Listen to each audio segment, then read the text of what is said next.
this is Sharon from Waterlily Therapist, and in this video we're going to have a look at some basic techniques for hand reflexology.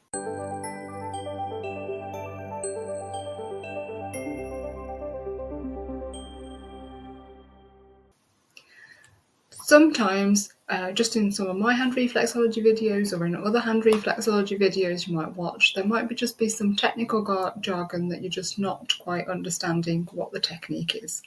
So it's good to get these techniques practiced a little, but it's not essential. Hopefully in my videos I keep it fairly simple.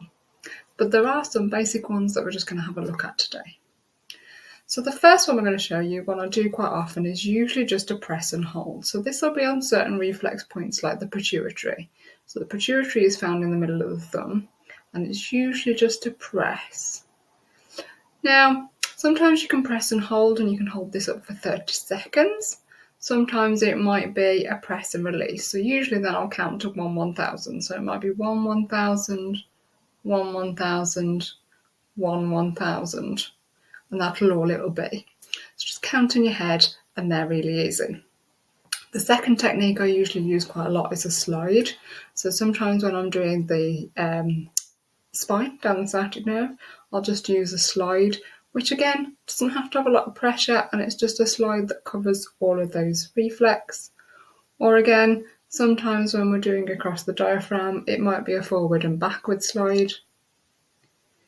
And again, sometimes this is a little bit easier if you use hand lotion, but that's all it is. It's just a backwards and forward slide, not much pressure on the hand, just covering those reflexes as you slide along.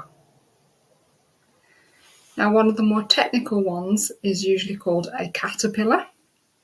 So a caterpillar is exactly what it sounds like. So when we're going over larger areas, so say for example the stomach area, you're going to move your thumb in a motion like a caterpillar.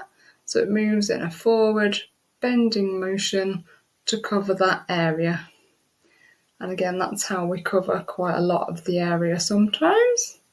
So if you can see that, it is just moving like a caterpillar would, very slowly, bending and releasing and sliding forward. Or again, we could do it across here. So this is all across your chest area. So again, going sideways, it's just that little caterpillar motion, if you can see what my thumb's doing. I'm going to go forward and backward across.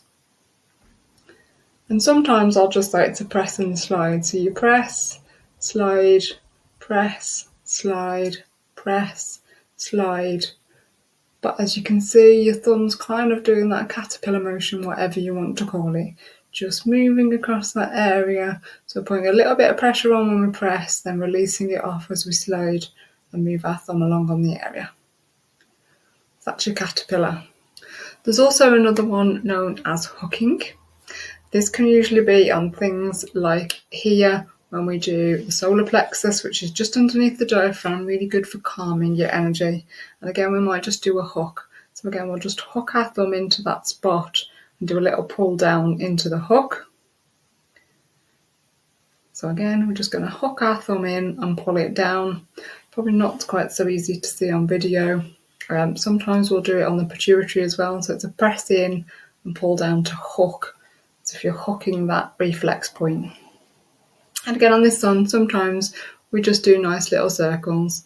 So again, no pressure involved, just circling around that area, particularly on the solar plexus or on the pituitary. Again, just nice little circles.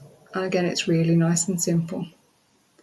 So as again, I'm going through my videos, I'll try and explain some of these points as we go along, but it's a really good idea to just practice a few of them, especially maybe the more complicated ones, like the caterpillar.